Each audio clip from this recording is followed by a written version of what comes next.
Welcome to How Not to Souls. J-Ron here, and today we are looking at a Dark Sorcerer from Dark Souls Remastered, and it's pretty GD good.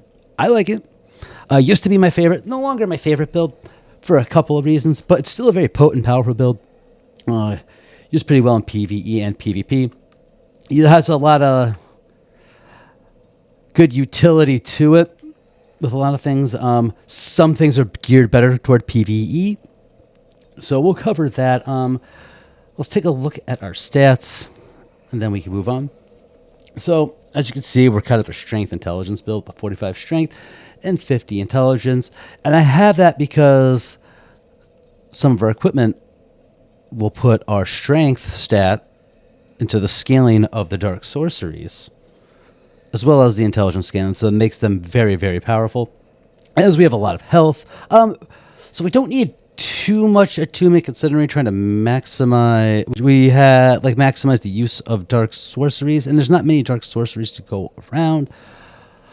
So, as you can see, it's more of a strength intelligence build geared towards casting, which is really, really strange because of the strength intelligence build.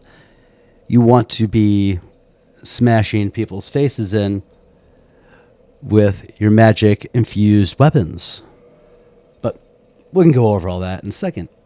Now, for our weaponry, we went with the large club.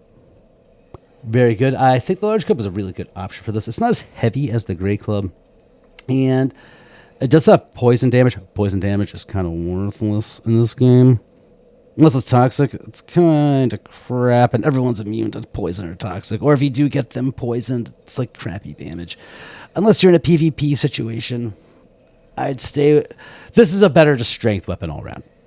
Not as heavy as a great club, so it consumes less stamina, but we do have the great club on hand if we need it. Other things to know.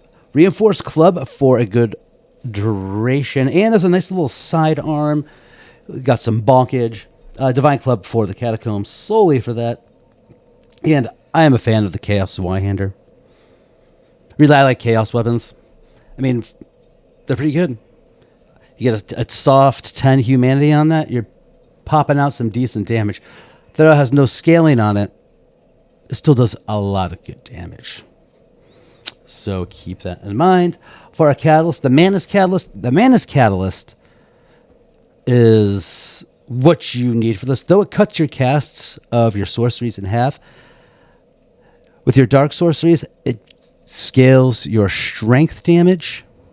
Not your strength stat and your intelligence stat into your dark stories, giving it magic damage and physical damage, which is pretty good. But when we wanted a multitude of casts, we had the Logan Catalyst. And also, can't forget our Sorcerer's Catalyst. Probably through the duration of the playthrough, too. We hit, I think it was like 40. What was it? Once you hit like a 43 intelligence, Logan's Catalyst will crush it over everything. What would a magic build be? I thought our Crown of Dusk, increasing our magic damage. I went with the Witch Gear. I don't know. Dark Sorceress, Witch. Could be the jam. Also, our Bellowing Dragon Crest Ring. And for all things needed for extra health and endurance and equip load, Ring of Favor and Protection, the Fap Ring, or you don't necessarily need that, but I liked it. Even though we had a high health, you can see. Oh, geez, I just noticed how big the health bar was. It's pretty GD good. And your consumables are what they are. Obviously, you're going to have an Estus on. I like to have Homer Bones on hand. Pretty straightforward. Oh, and a Pyromancy Flame for a Power Within and Black Flame, which, unfortunately, I didn't really. I've used Black Flame in the past. It's pretty good, I'm going to say. But it really wasn't a mainstay on the build. And this is New Game Plus we're in now. Like, you're not going to hit New Game. You're not going to hit 121 at a New Game. So this is New Game Plus. And I had fun with the limited use I had with it. But the dark sorceries really kind of rock the house on that. So the thing with dark sorceries, they do scale with your intelligence modifier on your catalyst. They also scale with physical damage on your, as if you read in the wiki, dex and strength, but the primary is strength due to the Manus catalyst, and you do a lot of good damage. And with the big feature is Dark Bead. Dark Bead is the best dark sorcery in the game. It does a crazy amount of damage. It can literally one-shot bosses. If you have the right setup, you're just one-shotting everything in the game. It's kind of outrageous. I was 2 or 3-shotting bosses with it, and I only just had the power within. If you throw the red tearstone ring in, you're just going to be breezing through everything. Hyper mode to crush this. Dark Orb, also a good mainstay on it. I don't like how the cast is super slow with it, but it does the job. And Black Flame, which, like I said, pyromancies are cool. I've used Black Flame in the past. I used it on this build a bit. It's pretty good. But like it got outshined by the dark sources and a crystal magic weapon, so we could just buff our weapon when we needed to use it. Because where are you in this game without having to do it any melee? You need to do some kind of melee, and when you're doing absurd damage. So here, let's give a little. Here, pop on Logan's catalyst. You can see how that all doubles back up. Because Manus catalyst does cut everything in half. But so if we're rocking our regular club, we're hitting. That's not bad. 619, pretty good. Then we pop it on with this. 971.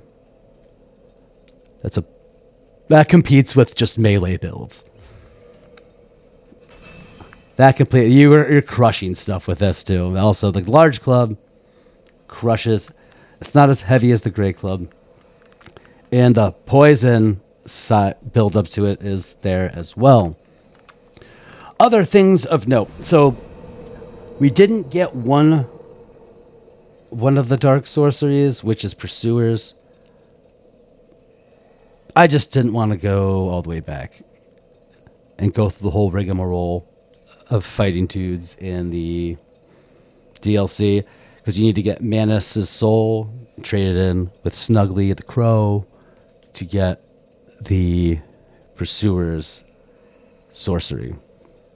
But Pursuers it's just the same thing as Soul Mass or Crystal Soul Mass. It's just the dark version of it. It's pretty good, but I just didn't want to go do that. Okay, now for the most useless out of all of them, I feel like there's utility in Dark Fog. The poison damage on it is not good. Poison damage I just think sucks in this game. But there's utility of it in PvP, where you can create just a cloud and people can get confused, not knowing where you are. There's utility in that. But the poison damage isn't great, and maybe you can get someone poisoned, cool, but it isn't that great. And a Power Within to boost our damage. Boost our damages. Power Within is great. You can use it with Pyromancy Flame that's just unupgraded. You'll be getting good damage out of that. I forgot the numbers out of it. Paired with the Tearstone Ring, you get Hyper Mode, and you're doing crazy damage. It's pretty GD good. But overall, I do like this build. It's just a shame you don't get anything until end game, and then you can run through New Game Plus, kind of 1 or 2 shotting bosses to a point. Especially with the Manus Catalyst, you only have. With Dark Bead, anything is possible. Dark Bead, anything is possible. Dark Orb was not bad either. If you run out of Dark Bead, Dark Orb's a good one. Or just smash him with your club with Crystal Magic Weapon. But with the Power Within and Dark Bead, that should be enough, and all that. But anyway, hope you enjoyed the video, and hope you enjoyed the rest of the footage. I'll see you later. Peace out.